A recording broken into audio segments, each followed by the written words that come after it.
Meantime, big story here. GameStop shares jumping more than 47% yesterday, and they're up again in the pre-market today, up 32%. All of this coming after Keith Gill, a.k.a. Roaring Kitty, scheduled a live stream on YouTube, his first in almost 4 years, beginning in August 2020. You might remember Gill hosted hours-long live streams explaining his investing thesis behind GameStop that helped spark the meme craze back in 2021. Now, Gill resurfaced just last month, posting screenshots that appear to be his portfolio, including some very large position holdings in GameStop. If the stock returns to its May high of $64.83 per share, Gill's position will be worth more than $1 billion on paper. And there's part of me that wonders where he got all the money to do this from. Now, a lot of it obviously is in these options, so he doesn't have to own it completely, but no. I didn't even know he had this kind of money. Wasn't that much before. And now it's a lot. Well, now it's a, no, but some of the initial investments, not like a year. Probably tens of millions, but you just said the B word. But I think that one of the reasons that people are looking at this now so hard, including, there's obviously speculation about, right, is the SEC looking at this? Why is E-Trade looking at this in some way fundamentally differently? Is somebody behind him? Is somebody staked him? And is there a group of people that are somehow working together? I just don't understand it at this point.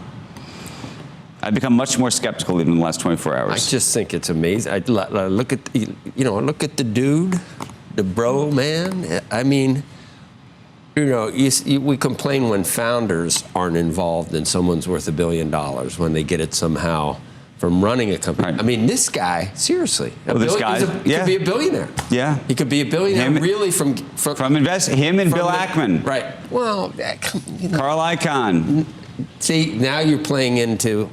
I'm playing into the argument. The no, argument I know. that, but the other side is that really it's sort of you figured out a way to do this with. I mean, GameStop is the vehicle, but no one thinks that GameStop's fortunes have changed. No, of course not. They've gotten worse. Well, that's the question then. How is this really happening? Ackman or Icahn. But so how is this really happening? JCPenney, those buttons. I mean, how is this happening? wallstreetbets pointed out that Roaring Kitty added a lengthy disclaimer to the description on the YouTube live stream that was pretty interesting. If you read through. Yeah, he now has enough money to have a lawyer. This is for entertainment. Yeah, this is for entertainment purposes. You shouldn't be taking investment advice from this. Positions can change quickly. Past performance is no proof of future earnings that would come on any of these situations. But yeah, he got himself a lawyer finally. Right. I don't think that's the question. Is how is this happening? It's already happened. Yeah. And it's there and it's done. But it doesn't explain all the other people that have to be doing it. It's impossible unless he can't be moving the market himself with just one human. He's got a huge movement. He's got a right, but the question is, what is it? Say something right now controversial about him or what he's doing and see whether he's got many followers. And I'll give him your Twitter account. You can come at me. Because if you are Sorkin. Go back on screen again. I didn't see those numbers. 1.4 million. What was this? Okay, 1.4 million Twitter followers, 794,000 YouTube subscribers. For those listening along on radio, 1 million views on the last YouTube video. There were 10,000 or more people who instantaneously signed up on YouTube to say they're interested in hearing what he has to say about this next. I wouldn't even say, not even as a joke, to go ahead and comment to Andrew or so. I wouldn't do that to anybody. It's my worst enemy. I mean, so I'm not going to. Right? And you will at Andrew. No, you don't. Bring it, folks. You don't. Well, you haven't said anything. You got to say something like this has got to be stopped, or say something that will energize his base. And that doesn't take much. It doesn't take much. You could say something about the apes. You could. There's a lot of ways to do it. See, you're hesitating. No, I'm trying to think what is the meanest thing I could say. You don't do it. I'm saying, do not do it. Unless, you don't really care about social media, do you? Because you're in the right most times. And it's just... I'm very virtuous. Well, you are very virtuous. Yeah. To be virtuous, you have to try to be virtuous, right? Or it doesn't just be. It doesn't just... You could just be, as you would say. It just exactly. Is. Or it just oozes from every pore. Yep. This is weird. What? GameStop is supposed to report next week, and they just reported. Really? Yeah. And adjusted loss looks like 12 cents. That's a $32 million loss, $32.3 million in first quarter sales. I mean, is this a fat finger or is it a fake? I don't know. The first quarter sales, $882 million. And let's look into the release and see what's 882. What's 882 compared to last year? 1.2 billion in terms of the sales. So that's what, we have pointed out that things have actually gotten worse, wouldn't you say? Yes, things have gotten worse as the stock goes from 1.2 billion. Correct. As it goes from 15 to 65. Yes. So that's what you were asking. Although the How net is loss this happening? narrowed, 32 million from 50 million. Okay. All right, that's headed in the right direction, it looks like. So why post today? I don't know. I guess there might be reason to. Loss 11 cents down from 17 cents. Just running through. I don't see an explanation from the company of why they're reporting now. Would you want to get it out there and why wait for next week, I guess, if the stock's running like this? Is it good news or bad news? It doesn't look like it's great news, but who knows? I don't know, shares are up 14%, down to $53. Oh, yeah? Above 60. That's interesting. So still in positive territory, but down from where they were before. Maybe Keith Gill can do an impromptu video with these earnings. Before Sunday. Or Saturday, or whatever. I thought it was supposed to come today. Right. Oh, is it today? Right, now he's got noon. Right, so now he's got some numbers to play with. Okay. Yeah, to back up his fundamental thesis on the fortunes of the company. Exactly. Chartstone. All right, another new filing from GameStop this morning. Now the company is saying that it may offer and sell up to 75 million shares of Class A stock. That would be up from 45 million that they announced in the middle of May, back on May 17th. The stock we have watched soar in the last week. Chart. This is a daily chart. It went up in the to last hour. 65, I think we saw it earlier. Then it came out with its earnings earlier than expected. These results weren't expected till next week. People started wondering why they went out early.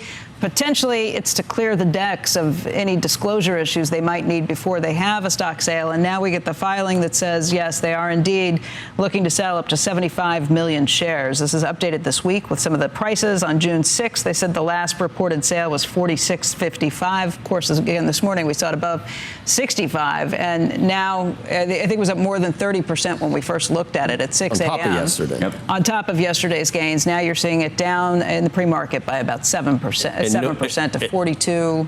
Right, 31. and nobody said, "Oh my God, they reported a loss. I'm selling this." It has nothing to do with it because of the narrower loss. It did come back slightly. It was still up by 11%. But people might have known immediately. Yeah, they might have known immediately that that's what it meant. It's so interesting because the flip side is there have been times when AMC has done this, and it's actually been good for the business. Good for the business, but that's not for the stock. But AMC at some points were so low that the stock actually went up. If I own GameStop, I'd try and issue shares at this price. Right, too. definitely. But AMC's, I think, is a totally different situation because they've got debt. If they can get rid of that debt, then they're on their way. Exactly. GameStop. Right. There's nothing to exactly. Well, they might be. Cramer was talking about Bitcoin, or I don't know. There are other ways of. You'd have to fundamentally transform whatever GameStop is. We've been saying that they have to transform it, but they haven't. But I don't know for what. That maybe Ryan Cohen was going to come up with some kind of miracle idea, like donuts. Roaring Kitty. Yeah. Anyway, we'll watch donuts. the shares right now. Everything comes back to donuts today. Maybe some meme stocks as well, Dom? Yeah, I think we have to address what you guys just talked about in the last 10 minutes or so here, and that's the GameStop trade right now. Some are going to call this maybe the main event of the day, even with the jobs number that's coming up right now. But check out this main event, in essence, for what's going on. GameStop shares are now kind of fractionally higher. What I will tell you is, on top of what you guys just hit in terms of news about the maybe surprise 75 million share offering of stock that these guys are going to conduct, there was also an early release of their earnings report. They were supposed to release on June 11th. They came out and reported their results. It was a big move. Again, GameStop shares were up about 10% at one point. A lot of the speculation, though, was around whether or not GameStop was going to be a function of this Roaring Kitty kind of YouTube live stream that was going to happen later on at noon today. There was a screenshot that was posted, and we know a lot of this story has been about the Roaring Kitty Keith Gill screenshots. That was at one point with last night's prices, a portfolio in stock and options worth roughly $557 million. Now, CNBC hasn't verified the size and accuracy of that stake. As I point out, the surprise earnings announcement also on top of what happened with the 75 million share offering, secondary offering up to that they were talking about, has put a lot of volatility in these shares.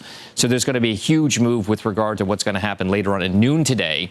That's when that live stream is supposed to happen. And by the way, the last some folks checked, there were already about 14,000 people in queue for the live stream to watch what's happening with them. So GameStop certainly now swinging between wild gains and losses in the pre-market trade. All right, a new filing from GameStop. The company says that it may offer and sell an additional 75 million shares of Class A stock. That's an amendment from an earlier filing where they had planned to sell 45 million shares. That was back in the middle of May. That stock was up 33% in the pre-market when we started at 6 a.m. It is now down by about 8%. So we've seen a big swing from $65 down to about 42. But of course, that 42 is very highly elevated, still up 82% on the 1 week. Joining us right now to talk about lots of things surrounding this is Amy Lynch. She's the former chief compliance officer of E-Trade Advisory, which is a division of E-Trade Financial, now Frontline Compliance founder and president. And Amy, there are so many questions people have been asking about this week. We are expecting Roaring Kitty, Keith Gill, to do a YouTube video that he releases later today. I think noon Eastern time is when it's expected.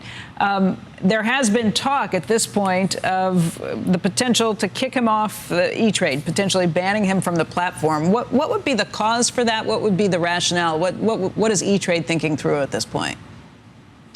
Well, good morning, Becky. It's a pleasure to be on your show today. And for a broker-dealer to kick off a customer from its platform, they can do it really for any reason. If you look at most brokerage contracts, there is a clause that says that they can restrict an account or close an account at their sole discretion.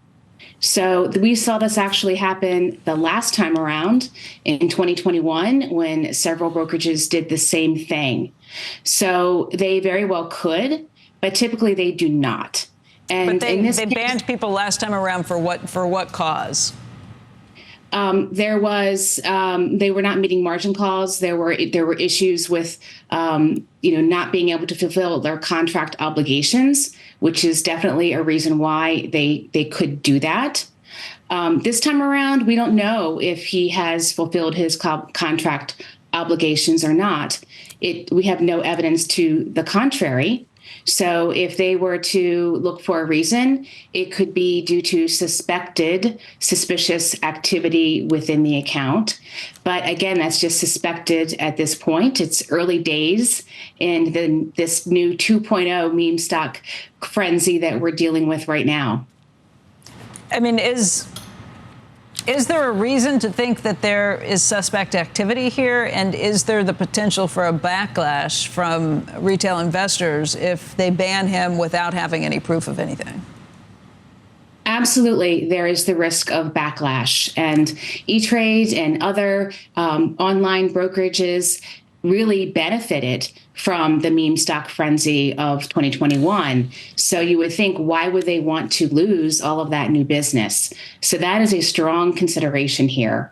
But also, I know that E-Trade and Morgan Stanley both have some very bright legal and compliance people. They will be watching Roaring Kitty and Keith Gill at 12 noon today, and they will need to make some decisions. So what would be something he would say in a video that would cause them to ban him? What would what would reach their radar screen as things that would be potentially problematic for E-Trade?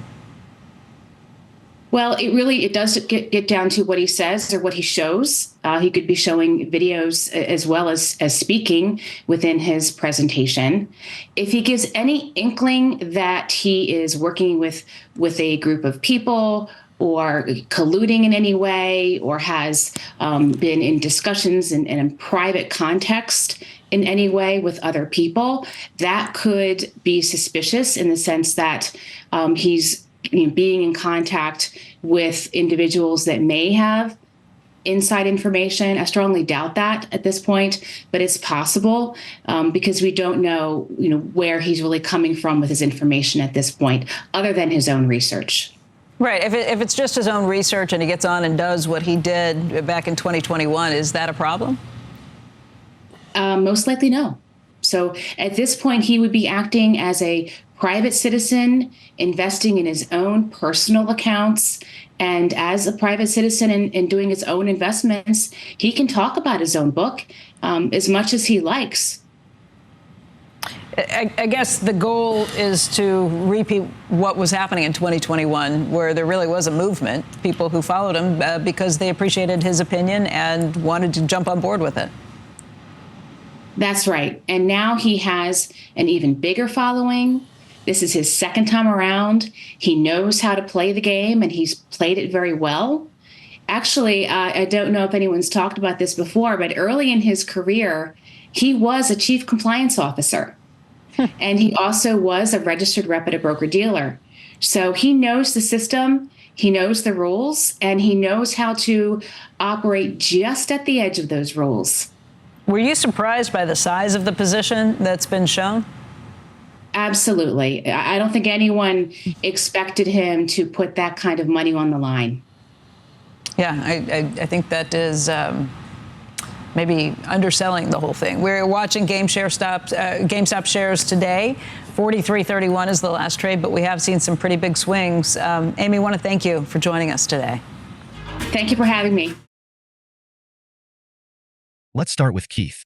As long as Keith did not communicate privately with anyone prior to sharing his position online, then he has not done anything wrong. It's that simple. Keith, just like anyone else, has the right to share his opinions, post memes on social media, and publicly share the positions he owns. The thought that a brokerage would even consider removing a client merely due to the position that client owns and their presence on social media is absolutely insane. If E-Trade removes Keith from their platform, I would expect to see a mass exodus of individual investors leaving E-Trade for better alternatives. Because if they do this to Keith, then they can do it to you as well. Now let's talk about GameStop's new filings. GameStop released earnings for Q1 early today.